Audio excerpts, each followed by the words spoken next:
this is Yana Smakula for SimonsStamp.com, and thank you for joining me today.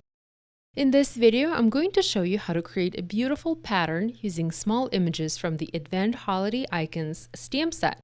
And I'm going to continue the idea of dressing up everyday critters for the holidays that I shared in my previous video here, as you seem to enjoy it very much. So here's the look at the stamp set I will be using today. It features a number of small images that are perfect for creating your own unique Advent calendar. What I loved most about this stamp set is its versatility. I adore using tiny images and mixing them up to create my own backgrounds. So I'm going to use a few images from here. I'm going to use holly leaves and berries, candy canes, mittens, and stockings to create my pattern. You can pick whatever images you want from here. If you don't want to do any coloring, I picked the outline images, so I will be coloring them.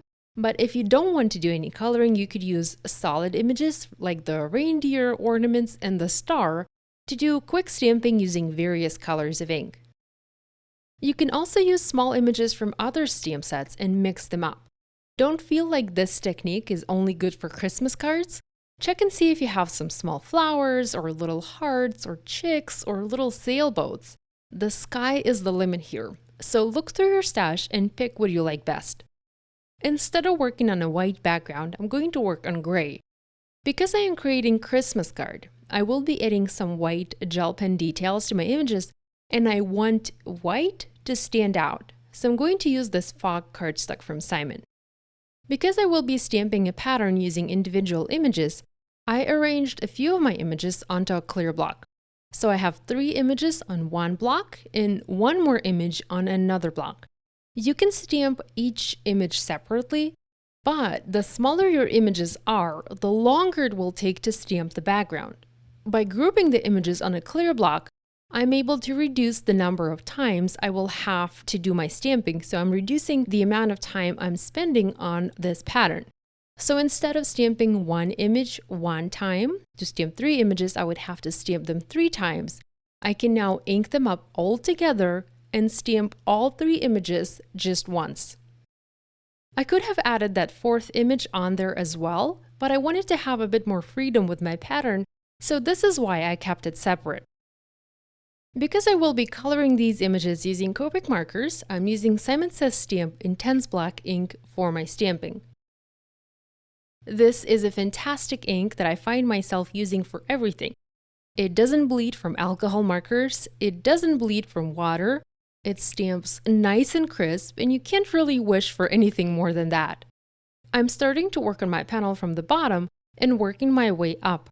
I'm first stamping the large cluster of images and then adding the single image next to the 3 images if I feel I need to fill the space.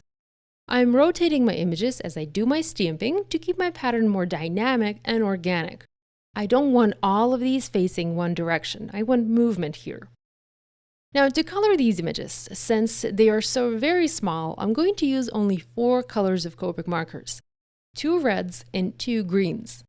For my reds, I'm using R39 as my darkest color, and adding this color to where I think my shadows are going to be, or where I think my images will be darker.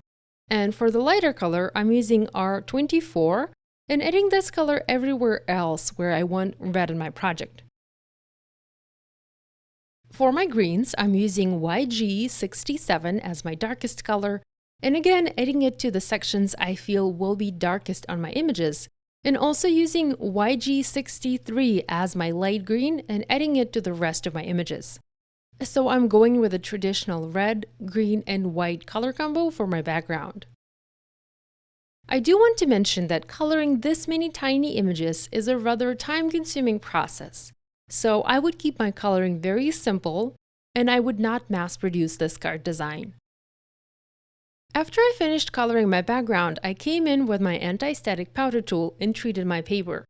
I was planning to do some white heat embossing, so I needed to make sure my background was nice and dry and free from any oils or grease from my fingers.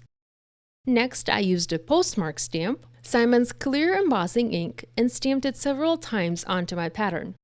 I added white embossing powder on top. This is embossing powder from Hero Arts. Preheat my heat tool. I always like to get it nice and hot before bringing it to my project and melted the powder. This added a nice pop of white to my background, and it also added to the overall Christmas theme. I really love the way this turned out. I wanted to add even more white to my pattern, so I grabbed my white gel pen. This is a Uniball pen, it's the best one out there, and I added white to the sections that were supposed to be white. So I drew little highlights on the berries, I added white stripes on the mittens, I added white on top of the green stockings, and also colored the candy canes white. I think using this white gel pen and adding those white details really added a lot to this pattern and helped the coloring pop. I also used the same pen and added a lot of white dots in between my images looking like snow. I mentioned I wanted to continue dressing up everyday critters for Christmas, like I did in my previous video where I dressed up a giraffe. So for this card, I grabbed a flamingo image from the Summertime Animals stamp set from Simon and a scarf image from the Ready Set Snow set and stamped those using the same intense black ink onto white paper.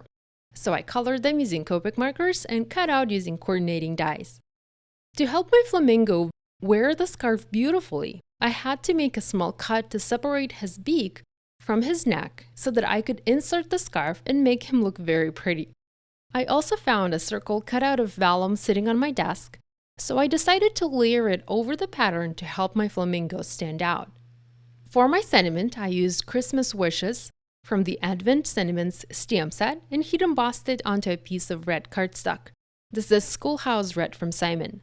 I used white embossing powder from Hero Arts to match the other white I had on my project.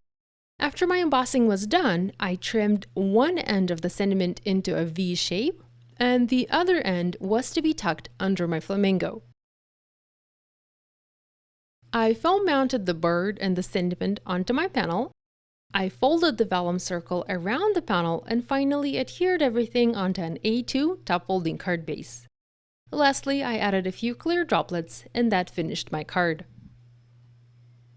It was super fun stamping and coloring this pattern and dressing up my flamingo for the holidays. Remember, you can use any images you like to create a pattern like this one, and it doesn't have to be a Christmas pattern, it can be anything you want. And if you haven't yet dressed up your critters for Christmas, be sure to do so. Thank you so much for watching this video. I hope I was able to inspire you to create. Here's a closer look at this holiday flamingo card. Be sure to give this idea a try and do tag us on social media so we can take a peek at your projects. You can find the list of supplies I used for this project down below. Be sure to give this video a thumbs up and to subscribe to this channel if you haven't yet done so. Thank you so much for joining me today. I'll see you next time. Bye!